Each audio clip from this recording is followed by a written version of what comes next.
wipe out their memory. Marlene Levinson is speaking out for the first time to shed light on one of the darkest chapters of Canadian history. Her aunt was a victim of Dr. Ewan Cameron's brainwashing experiments used right here in Montreal at the Allen Memorial Institute. Most of these celebrities that you see, these rappers, these entertainers, movie stars, athletes, so on and so forth, they're also victims. They're also victims of mind control, MK Ultra. It's not just celebrities. Anybody can undergo the procedure, but it's mostly for celebrities because celebrities are set up to influence the masses. So when it comes to the mind control aspect, it makes even more sense why these celebrities are put under mind control. Now, this video here is going into just a regular person, but when it comes to the MK Ultra procedure, it's mostly celebrities that you see that, have been through that. And when it comes to the childhood aspect, that's really where it comes from. When they grow up, you see the manifestations come from the torture or the MK Ultra procedure, which is pretty much torture. Sleep deprivation, sensory deprivation, physical abuse, molestation, pretty much repeated words that certain celebrities or victims, subjects remember based off of, the redundancy or the repetitiveness of certain words being repeated to the subject in order for it to, be instilled in the brain like a trigger word. The split personalities, the alters, the alter egos, all that comes from MK Ultra. Like Nicki Minaj, she has an alter ego known as Roman, Eminem, Slim Shady.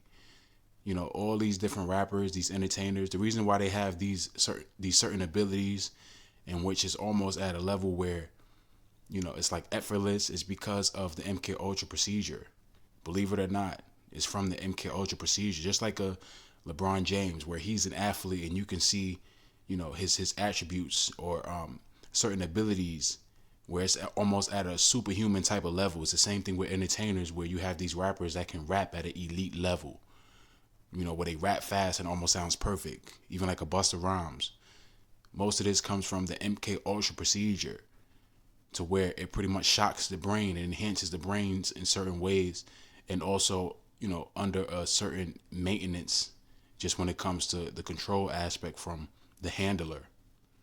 But these celebrities, these subjects, these people who undergo, the MK Ultra procedure, for the most part, based off of how strong it was, it manifests itself just when it comes to certain aspects of the triggers, the split personalities, the alters, certain motifs that connect with the subject based off of the initial procedure at hand. Starting in the early 40s, Dr. Cameron used sleep-induced comas, massive doses of electroshock therapy, LSD, sensory deprivation, forcing patients to listen to hours of recorded messages on tapes. His goal? To control his patients' minds, to cure mental illness. No one signed to be experimented on. Nobody. His controversial research caught the attention of the CIA in the 50s, eventually being funded as part of MK Ultra, a program the CIA developed during the Cold War to learn about mind control. The federal government also funded his work. Eventually, some of his patients from the 50s and 60s received some compensation from the CIA and the federal government, but Marlene's family was told they didn't qualify because her aunt was a patient before the funding began. And most likely didn't have no ties to the CIA. Most likely because they're just a generic family. When it comes to the MK Ultra project, the CIA affiliated project, the reason why you have most of these rappers, celebrities, entertainers who you hear about being aligned with the CIA is because of the MK Ultra project, like a Tupac Shakur or the Black Panther Party, Snoop Dogg, T.I., Dr. Dre. Most of these modern rappers, they align with the CIA, believe it or not. That right away triggered anger in me and resentment. Why she refused? I want people to know that this was happening long before 1950. Phyllis Goldberg was 19 when her uncle and sister admitted her to the Allen Memorial Institute. She was studying to be a nurse and started suffering from depression. My uncle, especially being a physician, felt, wow, she's going to get the best care. She's going to see a world-class, up-and-coming, psychiatrist that's going to help her. Instead, this is what she received. Her 1948 medical records show 9 electroshock treatments and 28 sleep-induced comas in less than a month. She could not live a normal life. She could not get married. She could not have children. She was deprived of all those things. Her only pleasure in life was eating candy. She was reduced, like I said, down to a child. Her condition continued to worsen after her release. By the age of 60, she could no longer speak or even move. She passed away at 86. And every time I put my hand on her head, she would cringe. And I didn't understand until I realized, because of the electric shock treatment that was put on their heads, and for the deprivation, sensory deprivation, that she had to wear all these headphones. The family has been searching for answers, unable to even access most of her medical records. Told by the Royal Victoria Hospital until recently that the records were impossible to find. You become suspicious. Why can't you find these files? Why are they keeping them? Tomorrow, a look at Marlene's decades-old fight to hold those responsible accountable for their actions. That was most likely some sort of test case on that woman, especially being that that was before 1950. We already know in the 50s and the 60s is where it really took off in regards to the MK Ultra experimentation, the MK Ultra project, whatever you want to call it, MK Ultra, CIA aligned. And this right here is just an excerpt from the 1977 Senate hearing. It was a congressional hearing in 1977. So if anybody wants to combat or challenge this and say that MK Ultra is bullshit, there's no such thing as MK Ultra, you're ignorant and you have no understanding. It's proof in the pudding.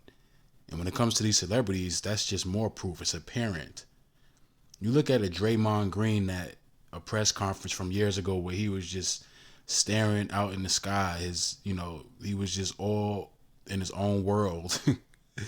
I think it was him and Festus Ezeli at the press conference, and he was just frozen for a good minute. And a lot of these people that surround these subjects, these assets, when these assets go into their, breakdown or malfunction or what have you, they try to play it off like it's nothing going on because they understand what that is. Like when you saw Shaq on TNT, Chuck and none of them guys, when he was frozen for that long period of time, they didn't make it an awkward thing because they understand what that is, So it's important that we maintain our eyes and, we keep them open. So this right here is just an excerpt from Project MK Ultra, the CIA's program of research and behavioral modification. Prepared statement of Admiral Stansfield Turner, Director of Central Intelligence. Let's just zoom in. Mr. Chairman, in my letter to you of July 15th, 1977, I reported our recent discovery of 7 boxes of documents related to Project MK Ultra, a closely held CIA project conducted from 1953 to 1964, as you may recall. MK Ultra was an umbrella project under which certain sensitive sub-projects were funded, involving, among other things, research on drugs and behavioral modification. During the Rockefeller Commission and Church Committee investigations in 1975, the cryptonym became publicly known when details of the drug-related death of Dr. Frank Olson were publicized in 1953. Dr. Olson, a civilian employee of the Army at Fort Detrick, leaped to his death from a hotel room window in New York City about a week after having unwittingly consumed LSD administered to him as an experiment at a meeting of LSD researchers called by CIA. So these things, these breakdowns, they become extreme just when it comes to the subject committing suicide or the subject going to, the ends of the earth to destroy himself. Self-destructive programming. Most of what was known about the agency's involvement with behavioral drugs during investigations in 1975 was contained in a report on Project MK Ultra prepared by the Inspector General's office in 1963. As a result of that report's recommendations, unwitting testings of drugs in U.S. citizens was subsequently discontinued. The MK Ultra related report was made available to the Church Committee investigators and to the staff of Senator Kennedy's Subcommittee on Health. Until the recent discovery, it was believed that all of MK Ultra files dealing with behavioral modification had been destroyed in 1973 on the orders of the then retiring chief of the Office of Technical Service with the authorizations of the DCI, as has been previously reported. Almost all of the people who had had any connection with the aspects of the project which interested Senate investigators in 1975 were no longer with the agency at that time. Thus, there was little detailed knowledge of the MK Ultra subprojects available to CIA during the Church Committee investigations. This lack of available details, moreover, was probably not wholly attributed to the destruction of MK Ultra files in 1973.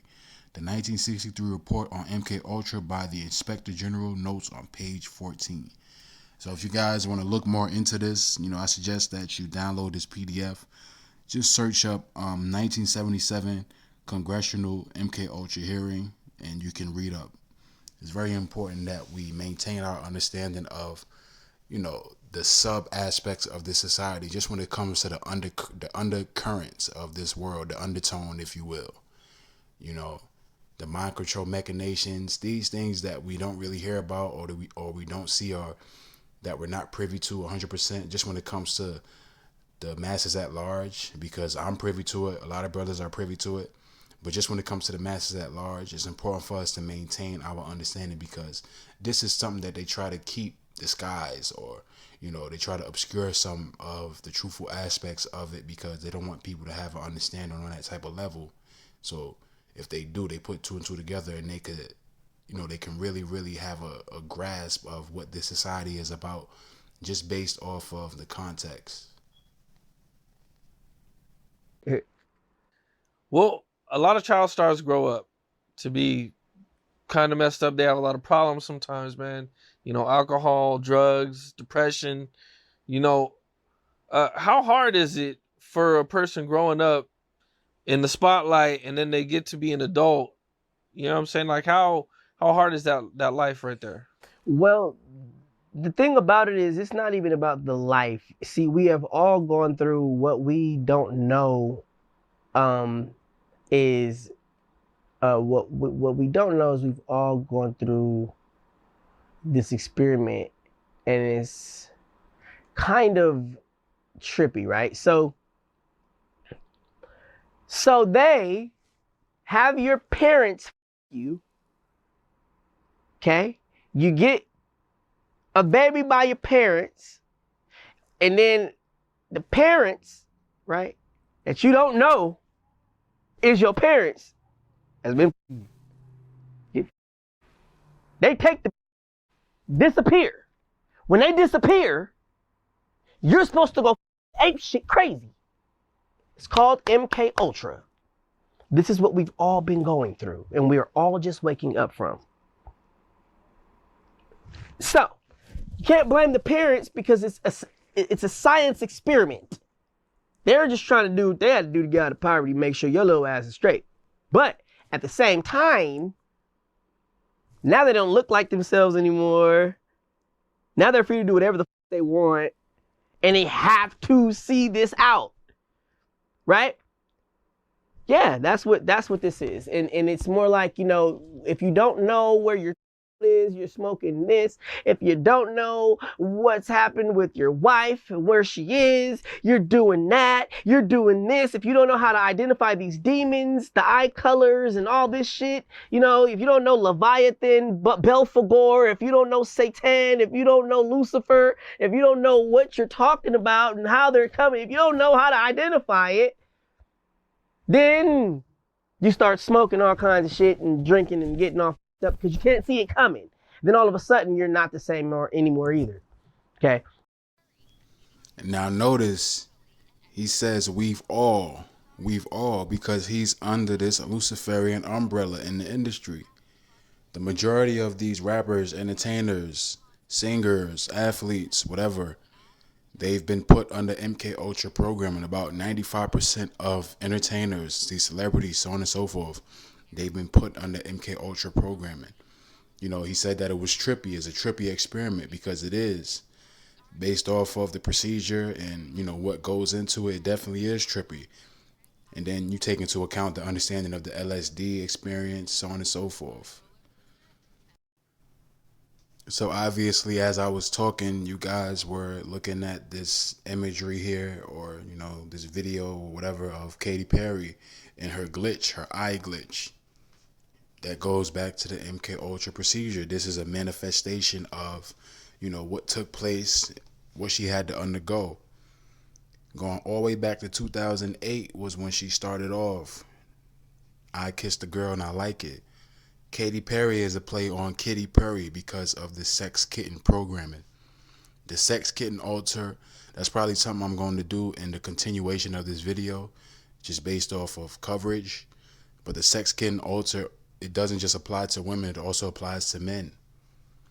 And when it comes to the understanding of that, it manifests itself just based off of the over-sexualization, as well as the zestified aspect of the entertainment industry.